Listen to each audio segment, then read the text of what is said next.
50 പ്രാവശ്യം അല്ലാഹു തആല മൂസാ നബിയോട് പറഞ്ഞത് ഉമ്മനോട് നിങ്ങൾ കാരുണ്യം കാണിക്കുക, ഉമ്മയെ നിങ്ങൾ സ്നേഹിക്കുക, ഉമ്മയോട് ബഹുമാനത്തോടുകൂടെ പെരുമാറുക.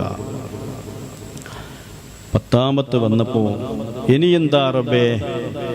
അപ്പോൾ അല്ലാഹു തആല പറഞ്ഞു, ബി അബീക്, നിങ്ങളുടെ ബാപ്പക്ക് നിങ്ങൾ ബഹുമാനം കൊടുക്കുക, ബാപ്പയോട് നിങ്ങൾ സ്നേഹത്തോടെ ബഹുമാനത്തോടുകൂടെ പെരുമാറുക.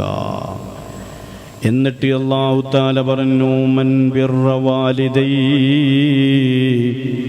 കുന്തു ലഹു വലിയം ഫിദ്ദുനിയാ,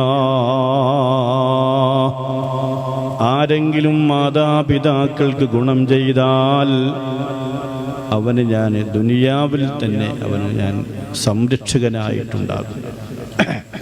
വഫിൽ ഖബ്രി മൂനിസാ,